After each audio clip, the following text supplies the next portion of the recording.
Hola, hola, ¿qué tal? Bendiciones a todos y sean bienvenidos a un video más aquí en nuestro canal de Pasos de Barro.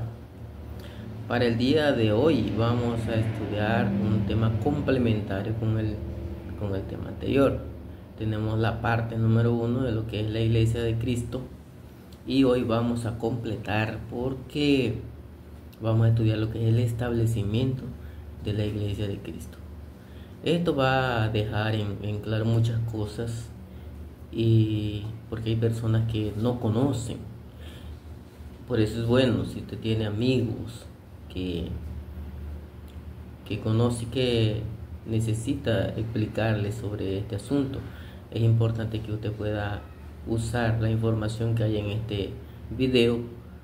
Si no quiere mandarle el video, estudie su Biblia en casa, estudie con nosotros, aprenda y usted le explica a esa persona, ¿ya? Aunque para muchos es más fácil en ver el video, pero bueno, tengo que muchas personas han visto el video pero no les gusta, no le dan like, tampoco se inscriben. Entonces vamos por el camino correcto, ¿ya? Porque muchas personas oían a Jesús y no les gustaba lo que Jesús decía. Muchas personas seguían a Jesús y no estaban siguiéndolo de corazón.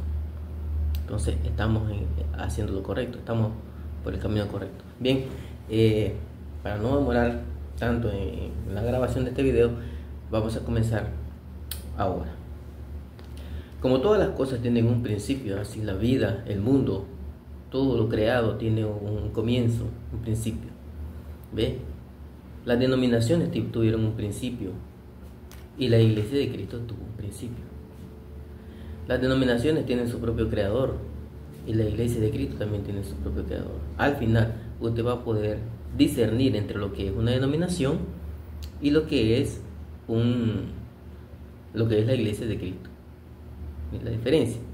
Porque Jesús prometió establecer su iglesia, no prometió establecer su denominación. Así de que para nosotros entender lo que es una denominación, yo tengo aquí unas monedas.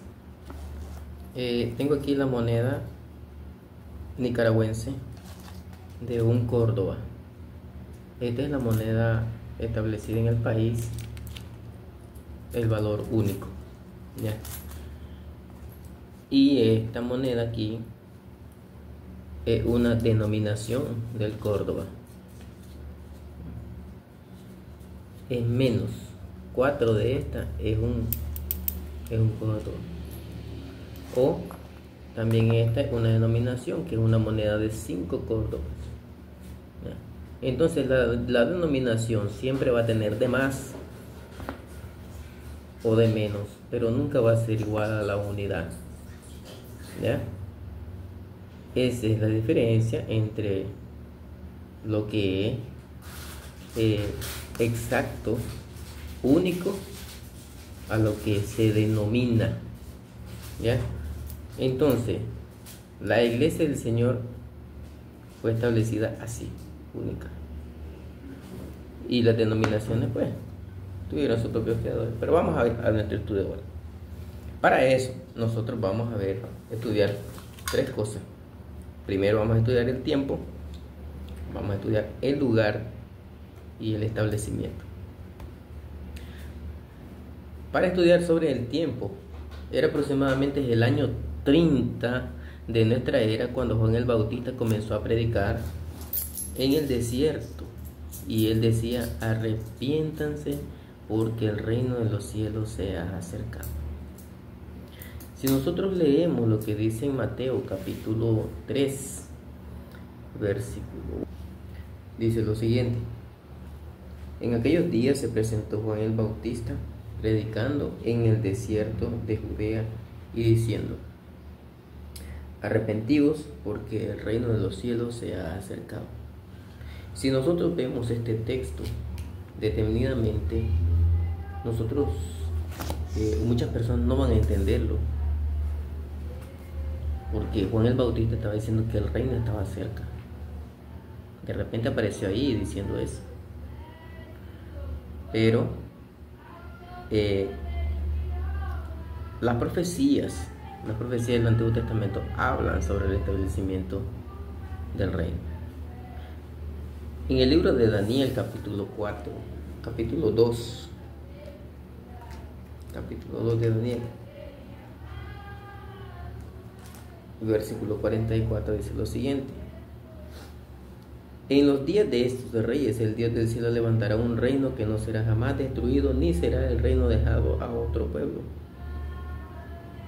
Desmenuzará y consumirá a todos estos reinos, pero él permanecerá para siempre. Para entender ese versículo, nosotros tenemos que leer también el contexto de ese versículo. Para parafrasear un poco, en el contexto de esa historia, el rey Nabucodonosor, rey de Babilonia, había tenido un sueño, pero él necesitaba saber el significado de ese sueño, y ni adivinos ni astrólogos podían hacerle saber lo que significaba. Sin embargo, Dios reveló el significado de ese sueño a Daniel, y Daniel fue a la presencia del rey para interpretar el sueño. En el sueño del rey Nabucodonosor miraba una estatua grande, y esta parte sí la vamos a leer aquí rapidito.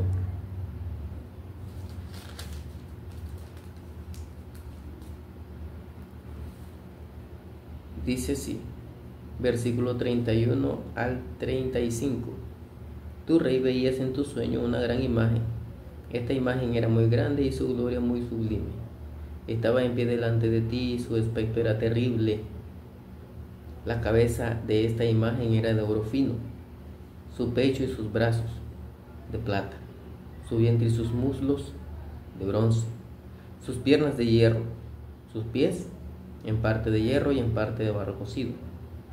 Estabas mirando hasta que una piedra se desprendió sin que la cortara mano alguna, e hirió a la imagen en sus pies de hierro y de barro cocido, y los desmenuzó. Entonces fueron desmenuzados también el hierro, el barro cocido, el bronce, la plata y el oro, y fueron como tamo de las eras del verano. Y se los llevó el viento sin que de ellos quedara rastro alguno. Pero la piedra que hirió a la imagen se hizo un gran monte que llenó toda la tierra. Esta parte del sueño de Nabucodonosor va a cubrir gran parte de lo que es el estudio de hoy. En la interpretación del sueño que Daniel va a hacer al rey, le va a decir de que él es la cabeza de oro. Entonces, el sueño tiene un significado, y la estatua solamente está representando algo de lo que va a acontecer. Vamos a continuar aquí viendo la interpretación, porque todo está aquí. Dice el versículo 37 en adelante: tú, rey, eres rey de reyes, porque el Dios del cielo te ha dado reino, poder, fuerza y majestad. Donde quiera que habitan hijos de hombres, bestia del campo y ave del cielo, Él los ha entregado en tus manos y te ha dado el dominio sobre todo. Tú eres aquella cabeza de oro. Después de ti se levantará otro reino inferior al tuyo, sería el de plata, y luego un tercer reino de bronce, y el cual dominará sobre toda la tierra, y el cuarto reino será fuerte como el hierro, y como el hierro desmenuza y rompe todas las cosas, así lo desmenuzará y lo quebrantará todo. Entonces tenemos los cuatro reinos, ¿verdad? Lo que viste de los pies y de los dedos, en parte de barro cocido de alfarero y en parte de hierro, será un reino dividido, pero habrá en él algo de fuerza del hierro. Así como viste el hierro mezclado con el barro cocido, y por ser los dedos de los pies en parte de hierro y en parte de barro cocido, este reino será en parte fuerte y en parte frágil. Así como vistes el hierro mezclado con barro, así se mezclarán por medio de alianzas humanas, pero no se unirán el uno con el otro, como el hierro no se mezcla con el barro. En los días de estos reyes, el Dios del cielo levantará un reino que no será jamás destruido. ni será el reino dejado a otro pueblo, el versículo que ya leímos. Muy bien. Entonces tenemos que la interpretación de este sueño, el rey de Babilonia era la cabeza de oro. El siguiente reino que sucedió a Babilonia, los conquistadores de Babilonia, fue el reino medo-persa. Este corresponde al reino de plata. El reino de bronce corresponde al reino griego, al dominio griego, y el de barro cocido con hierro corresponde al imperio romano. Entonces, en los días de estos reyes, de esos reyes que iban a tener alianza y esas cosas así, dice, el Dios del cielo levantará un reino. Y ahora nosotros podemos entender por qué Jesús vino en los tiempos del imperio romano, porque la escritura estaba determinando que iba a ser así. Cuando Jesús nació, tenían un Herodes gobernando en aquel lugar y que mandó a matar a los bebés, ¿se acuerdan? Con la intención de matar a Jesús, que había nacido como rey, como el nuevo rey. Entonces, la escritura se cumple, la palabra de Dios se cumple. Hay una gran historia que nosotros no vamos a cubrir, ¿verdad? Que es la de los conquistadores, de la alianza medo-persa y toda la división que hubo, todo lo que es el movimiento que hizo Alejandro Magno de Macedonia, y también lo que fue la conquista del imperio romano. ¿Ya? Entonces, porque eso tendríamos que tocar muchas cosas que están fuera de la Biblia, pero nos vamos a centrar en esto porque lo que nosotros estamos viendo ahorita es el tiempo. El profeta Daniel habla que en los días de estos reyes, o sea, él ya está diciendo que en el tiempo de esos reyes, Dios iba a establecer ese reino. Ahora nosotros entendemos por qué Juan el Bautista viene diciendo el reino de los cielos se está acercando, o se ha acercado, o sea, estaba próximo en los días de Juan el Bautista. Cuando Jesús supo que Juan estaba preso, él comenzó a predicar y a decir, arrepentido, porque el reino de los cielos se ha acercado. O sea, él estaba diciendo lo mismo que Juan el Bautista había dicho. En el libro de Mateo, capítulo 4, versículo 17, vamos a leer que Jesús, él comenzó a predicar y él decía las mismas palabras que Juan el Bautista decía. Dice en el versículo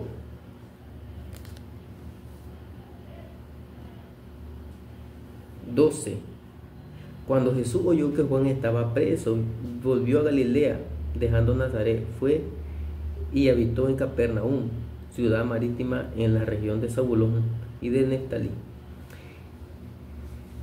para que se cumpliera lo que dijo el profeta Isaías, tierra de Zabulón y de Neftalí, camino del mar al otro lado del Jordán, Galilea de los gentiles. El pueblo que habitaba en tinieblas vio gran luz, y a los que habitaban en región de sombras de muerte, luz les resplandeció. Desde entonces comenzó Jesús a predicar y a decir, arrepentidos porque el reino de los cielos se ha acercado. Entonces, la predicación de Juan el Bautista y la predicación de Jesús prácticamente era lo mismo. Los dos estaban anunciando la venida o la llegada del reino, que en esos días estaba próximo. Pero ¿por qué nosotros estamos hablando del reino, del establecimiento del reino, si estamos hablando de la iglesia? Eso es lo que vamos a comprender al final de estos párrafos que vamos a estudiar. En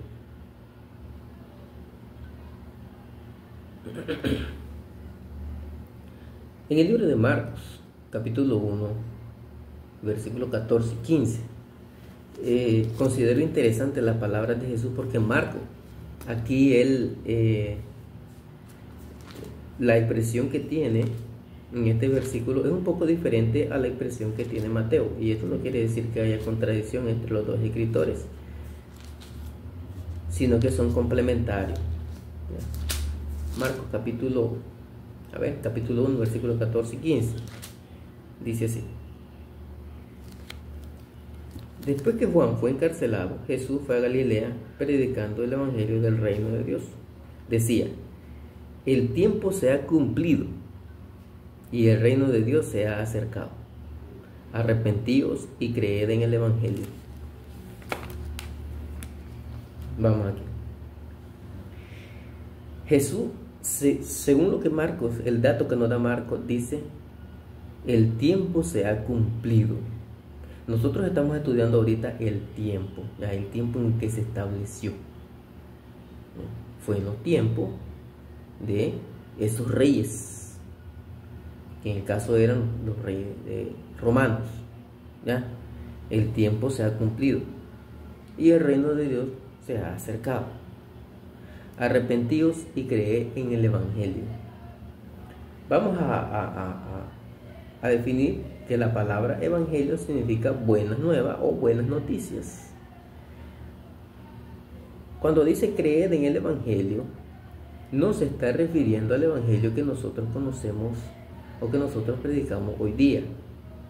Se está refiriendo a la buena noticia de que el reino estaba próximo. En cambio, nosotros damos la buena noticia de que Jesús murió y resucitó. ¿Ya? Nosotros predicamos un Cristo crucificado, sepultado y resucitado en el evangelio. ¿Ya? En cambio, en el evangelio que predicaba Jesús y Juan el Bautista era: el reino de los cielos está próximo. Que hay un grupo religioso que todavía anda predicando ahí que el reino se aproxima, y todavía no entienden que el reino fue establecido en aquella época. Muy bien, entonces, dicho con las palabras de Jesús, tenemos que el tiempo era exacto. El profeta dijo: en los días de estos reyes, y Jesús dice: el tiempo se ha cumplido pronto. ¿Ya? Ahora vamos a ver el lugar. Para ver el lugar, nosotros vamos a ver dos profecías que tenemos en el Antiguo Testamento. La primera es en Isaías, capítulo 2, versículos 2 y 3. Isaías capítulo 2, versículos 2 y 3. Dice: acontecerá que al final de los tiempos será confirmado el monte de la casa de Jehová como cabeza de los montes. Será exaltado sobre los collados y correrán a él todas las naciones. Vendrán muchos pueblos y dirán: venid, subamos al monte de Jehová, a la casa del Dios de Jacob. Él nos enseñará sus caminos y caminaremos por sus sendas, porque de Sión saldrá la ley y de Jerusalén la palabra de Jehová. La semana pasada nosotros vimos de que Sión y Jerusalén se refiere a la misma cosa, al mismo lugar. Entonces, según la profecía de Isaías, dice que donde iba a ser confirmado el monte de la casa de Jehová es en Jerusalén. Daniel, ¿qué dijo Daniel? Que sin que fuese usada mano humana se levantó una piedra. Una piedra. Nosotros vimos que la piedra escogida y preciosa es Cristo. Pero Daniel no está diciendo que es Cristo. Dice que una piedra fue lanzada sin intervención de mano y se convirtió en ¿qué? En un gran monte que llenó toda la tierra. Concuerda con Isaías, porque dice que iba a ser establecida la casa del Señor como cabeza de los montes en Jerusalén. Se determina el tiempo y el lugar. Aquí el lugar se dice que es Jerusalén, pero también Zacarías habla un poquito de esto aquí. Y vamos a leer en el libro de Zacarías, capítulo 1, versículo 16. Zacarías,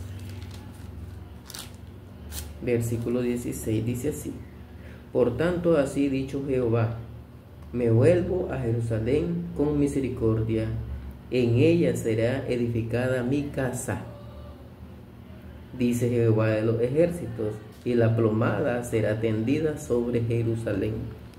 ¿Vio? Cuando dice plomada, la plomada es un instrumento de albañil, aquel que usa con un hilo y como una pieza de hierro abajo, que sirve para nivelar columnas o nivelar paredes. Entonces, el reino de Dios o la casa de Dios dice que columna y baluarte de la verdad. Aquí Zacarías está diciendo que en Jerusalén será edificada la casa del Señor. Entonces, aquí la profecía está completa y se cumple cabalmente. Tenemos el tiempo y el lugar ya. Ahora vamos a ver rápidamente cómo que fue establecida la iglesia. Y vamos a volver nuevamente al pasaje de Mateo 16. Este pasaje que para muchos es controversial, pero cuando nosotros estudiamos, para nosotros es más sencillo. En Mateo capítulo 16, versículo a partir del 15 hasta el 28 vamos a leer porque es importante.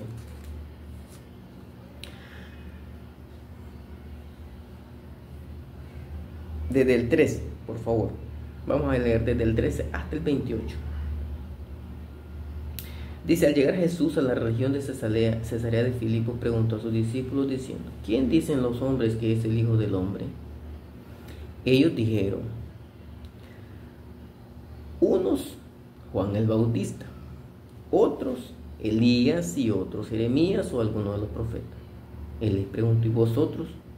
¿Quién decís que soy yo? Respondiendo Simón Pedro dijo: tú eres el Cristo, el Hijo del Dios viviente. Entonces le respondió Jesús: bienaventurado eres Simón, hijo de Jonás, porque no te lo reveló carne ni sangre, sino mi Padre que está en los cielos. Y yo también te digo que tú eres Pedro, y sobre esta roca edificaré mi iglesia, y las puertas del Hades no la dominarán, o no prevalecerán contra ella. Y a ti te daré la llave del reino de los cielos, y todo lo que ates en la tierra será atado en los cielos, y todo lo que desates en la tierra será desatado en los cielos. Entonces mandó a sus discípulos que a nadie dijeran que él era el Cristo. Desde entonces comenzó Jesús a declarar a sus discípulos que le era necesario ir a Jerusalén y padecer mucho a manos de los ancianos y de los principales sacerdotes y de los escribas, y ser muerto y resucitar al tercer día. Entonces Pedro, tomándolo aparte, comenzó a reconvenirlo diciendo: Señor, ten compasión de ti mismo, en ninguna manera esto te acontezca. Pero él, volviéndose, dijo a Pedro: quítate de delante de mí, Satanás. Me eres tropiezo, porque no pones la mirada en las cosas de Dios, sino en las de los hombres. Entonces Jesús dijo a sus discípulos: si alguien quiere venir en pos de mí, niéguese a sí mismo, tome su cruz y siga. Porque todo el que quiera salvar su vida la perderá, y todo el que pierda su vida por causa de mí la hallará. ¿De qué le sirve al hombre ganar todo el mundo y perder su alma? ¿O qué dará el hombre a cambio de su alma? Porque el Hijo del Hombre vendrá en la gloria de su Padre con sus ángeles, y entonces pagará a cada uno conforme a sus obras. De cierto os digo que hay algunos de los que están aquí que no gustarán la muerte hasta que hayan visto al Hijo del Hombre viniendo en su reino.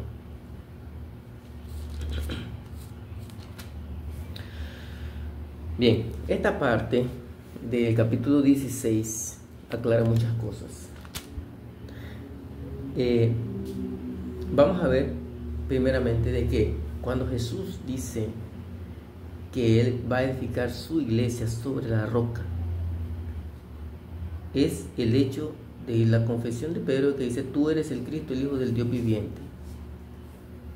¿Por qué? Porque esa fue la confesión revelada por Dios, que Jesús reconoció y dice: entonces yo te digo que tú eres Pedro, y sobre esta roca edificaré mi iglesia, y a ti te daré la llave del reino de los cielos. Aquí hay una cosa que vamos a entender. Primero, Jesús está hablando de la edificación de su iglesia, pero le dice a Pedro que le va a entregar las llaves del reino.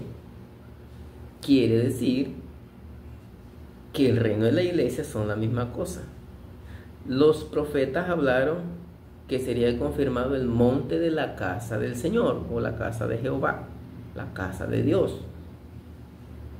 Hay un versículo, una parte de la escritura que va a ayudarnos a entender que la iglesia es la casa de Dios. Está en el libro de Primera Carta de Timoteo, capítulo 3, versículo 15. Vamos a leerlo rapidito. Primera Carta de Timoteo, capítulo 3, versículo 15.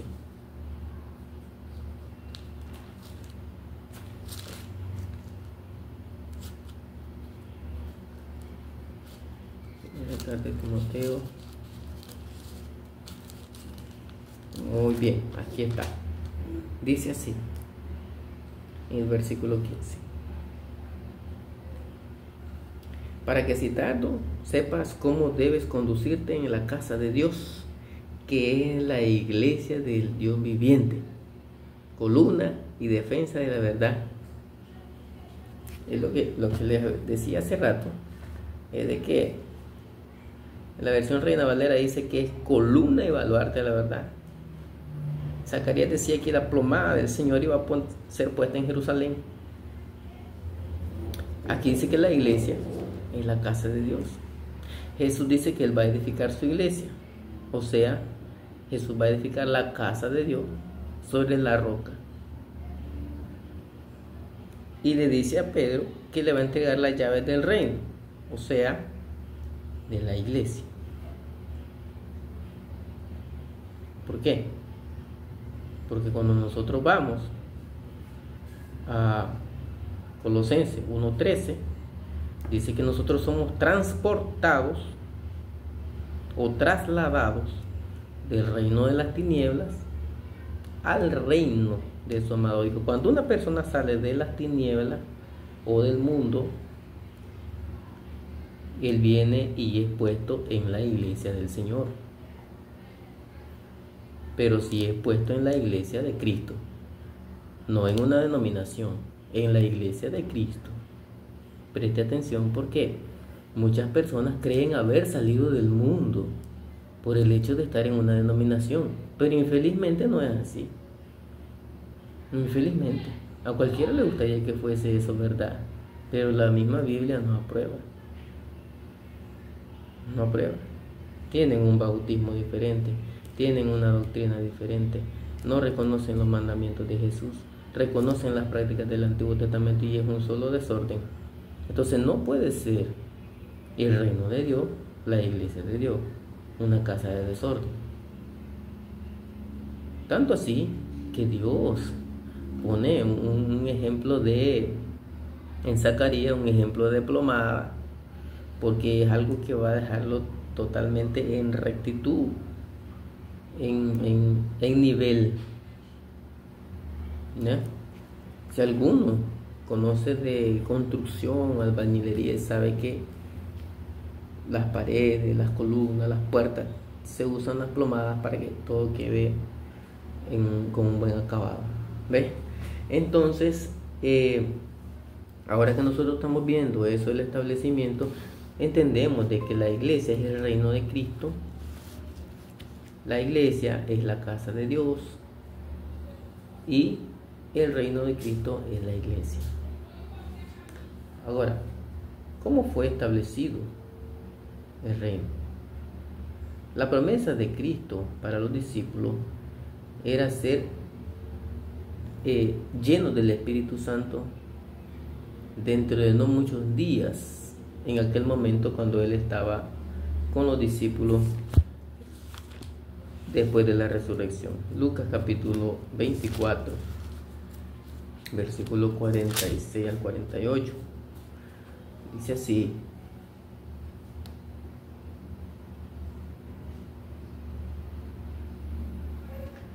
y les dijo: así está escrito y así fue necesario que el Cristo padeciera y resucitara de los muertos al tercer día, y que se predicara en su nombre el arrepentimiento y el perdón de pecados en todas las naciones, comenzando desde Jerusalén.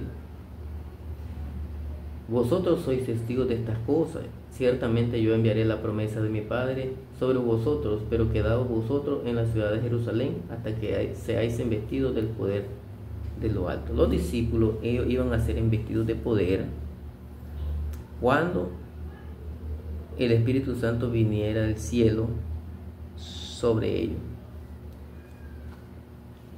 Jesús les dijo, allá en el capítulo 16 de Mateo que leímos, dice: de cierto les digo que hay algunos que están aquí que no gustarán la muerte hasta que hayan visto el reino de Dios venido con poder. En Marcos 9:1 también dice lo mismo, ¿ya? Pero ¿por qué Jesús dice algunos? Si ciertamente era uno. Porque Jesús no iba a decir, porque hay uno aquí que no va a vivir hasta ese día. No, era mejor decir algunos. ¿Ya? Hay que ser prudente. Ahí nosotros vemos la prudencia de Jesús. ¿Ya? Jesús era tan perfecto, Él es perfecto, y todo su ministerio lo llevó a la perfección. Entonces nosotros aprendemos con cuidadosamente. El Señor dijo: Judas no va a estar para ese día. Entonces fue sustituido por Matías, y el resto de los discípulos ahí estaban, de los apóstoles, y vieron el Espíritu Santo venido del cielo con poder. Fueron llenos del Espíritu Santo, según lo que dice Hechos capítulo 2. Ya esta parte ya muchos la manejan, ¿verdad? En Hechos capítulo 2, cuando el Espíritu Santo cae del cielo, baja sobre los discípulos, y ellos comienzan a hablar en los idiomas de las personas que estaban escuchando el mensaje. En esta parte es la primera vez que se predica el Evangelio, y esta es la parte cuando Pedro usa la llave que Cristo le entregó. Vamos a dar una leída aquí para llevarlo todo conforme a lo que está escrito. Dice así, capítulo 2 del libro de los Hechos, versículo 1 en adelante. Cuando llegó el día de Pentecostés, estaban todos unánimes juntos. De repente vino del cielo un estruendo como de un viento recio que soplaba, el cual llenó toda la casa donde estaban. Y se les aparecieron lenguas repartidas, como de fuego, asentándose sobre cada uno de ellos. Todos fueron llenos del Espíritu Santo, y comenzaron a hablar en otras lenguas, según el Espíritu les daba que hablasen. Vivían entonces en Jerusalén judíos piadosos de todas las naciones bajo el cielo. Al oír este estruendo se juntó la multitud y estaban confusos, porque cada uno les oía hablar en su propia lengua. Estaban todos atónitos, admirados, diciendo: mira, ¿no son galileos todos estos que hablan? ¿Cómo pues los oímos nosotros hablar, cada uno en nuestra lengua en la que hemos nacido? Este versículo deja fuera todo intento de las personas que dicen que hablan lengua y hablan cualquier tontera que nadie les entiende. Esto que estaban hablando los discípulos era lengua de verdad, una lengua entendible. ¿Cómo pues les oímos hablar, cada uno en la lengua en la que hemos nacido? Más adelante vamos a estudiar sobre el don de lengua. Es muy interesante. Versículo 9. Partos, medos, elamitas y los que habitamos en Mesopotamia, Judea, Capadocia, el Ponto y Asia, Frigia y Panfilia, Egipto y las regiones de África, más allá de Cirene, y romanos aquí residentes, tanto judíos como prosélitos, cretenses y árabes, los oímos hablar en nuestras lenguas las maravillas de Dios. ¿Está bien? Estaban todos atónitos y perplejos, diciéndose unos a otros: ¿qué quiere decir esto? Pero otros, burlándose, decían: están borrachos. El Espíritu Santo entonces era la promesa de Jesús, del Padre, ¿verdad? Y Jesús les dijo: váyanse y quédense en Jerusalén hasta que sean investidos del poder del Espíritu Santo. Juan el Bautista dijo: el que viene detrás de mí los va a bautizar con el Espíritu Santo, fuego. Entonces, ya se estaba cumpliendo la llegada del reino que los discípulos, los apóstoles iban a ver. A partir del versículo 14, dice: entonces Pedro, poniéndose en pie con los 11, alzó la voz y les habló diciendo. Él se puso en pie con los 11, pero no hablaron los 11. Fíjese bien que dice alzó la voz, no dice alzaron la voz, dice alzó la voz. ¿Por qué? Porque era Pedro quien estaba delegado con las llaves del reino. Como resultado de las palabras de Pedro en ese discurso que llega hasta el versículo 30 hasta el versículo 40, como resultado de eso, las personas ahora podían entrar al reino. Anteriormente no podían entrar, pero como Pedro tenía la llave, entonces él abre el reino o la iglesia y las personas ahora pueden entrar. Usted puede leer en casa todo el discurso del apóstol Pedro y nosotros vamos a avanzar aquí en el versículo 37 en adelante. Dice: al oír esto se compungieron de corazón y dijeron a Pedro y a los otros apóstoles: hermanos, ¿qué haremos? Pedro les dijo: arrepentidos y bautícese cada uno de vosotros en el nombre de Jesucristo para perdón de los pecados, y recibiréis el don del Espíritu Santo, porque para vosotros es la promesa, para vuestros hijos y para todos los que están lejos, para cuantos el Señor nuestro Dios llama. ¿Está bien? Y con otras muchas palabras testificaba y les exhortaba diciendo: sed salvos de esta perversa generación. Así que los que recibieron su palabra fueron bautizados y se añadieron aquel día como 3,000 personas. El bautismo es la forma en que una persona puede ser añadida a la iglesia de Cristo. El bautismo, el candidato al bautismo debe llenar también otros requisitos que los vamos a ver posiblemente en el próximo estudio. Y vemos de que ahora las personas se añadieron, pero no se añadieron solamente al grupo. Ahora ese grupo era la iglesia. Ese grupo estaba conformando el reino de Cristo. Dice en el versículo 46 y 47: perseveraban unánimes cada día en el templo, y partiendo el pan en las casas comían juntos con alegría y sencillez de corazón, alabando a Dios y teniendo favor con todo el pueblo. Y el Señor añadía cada día a la iglesia, los que habían de ser salvos. Aquellas personas que están en las tinieblas escuchan el llamado, ¿ya?, para salir fuera del mundo. Ellos son transportados del mundo de las tinieblas al reino de su amado Hijo, que es la iglesia de Cristo. ¿Comprendido? Entonces, en este estudio, que es bastante sencillo, si ustedes se fijan bien, es bastante sencillo, y nosotros vimos aquí cómo los profetas hablaron del tiempo del establecimiento de la iglesia, hablaron sobre el lugar, y también nosotros comprobamos cómo la iglesia fue establecida en el lugar que los profetas hablaron, que era Jerusalén.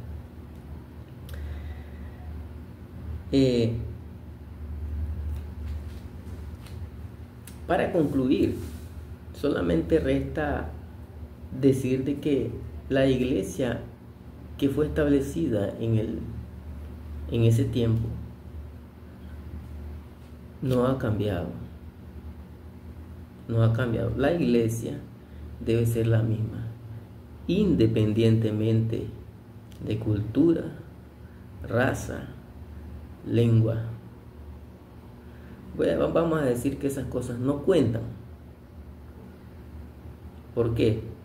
Porque el mensaje que fue puesto por Pedro fue el mismo independientemente del idioma que hablara la persona. La misma cosa escuchó. independientemente de la cultura que tuviera, la misma cosa escuchó. ¿Por qué? Porque la semilla del evangelio es la misma, y esa semilla debe producir el mismo tipo de cristiano. La doctrina no cambia, por lo cual nosotros debemos de tener mucho cuidado cómo estudiamos. Estos estudios se están realizando para ayudar a algunos a entender. Las personas que tal vez puedan encontrar estos estudios ahí en la red y poder estudiar la Biblia, poder encontrar la verdad, buscar la iglesia de Cristo. Si usted no sabe, si usted está viendo este video y no sabe dónde ubicar un grupo de hermanos que forman parte de la iglesia de Cristo, escriba en los comentarios. Nosotros le podemos indicar. Vamos a buscar un grupo de hermanos que le puedan ayudar a usted a garantizar su salvación. Por lo cual no se puede quedar dormido. Es importante estudiar la Escritura, y es importante tener humildad para aceptar la verdad de Dios, porque es verdad que no todas las personas quieren obedecer. Hay personas que aman tanto este mundo, que viven como si el mundo no fuera a terminar. Sin embargo, en el texto que leímos nosotros de Mateo 16, dice: ¿de qué le sirve al hombre ganar el mundo y perder su alma? Por lo tanto, si ha llegado hasta el final viendo este video, le invitamos. Si aún no es parte de la iglesia del Señor, puede escribirnos en los comentarios, ¿verdad? Y nosotros vamos a indicarle un lugar donde te pueda adorar a Dios verdaderamente. Muchas gracias por su atención. Espero que el estudio sea provechoso para todos ustedes. Nos vemos la próxima semana. Bendiciones a todos. Chao.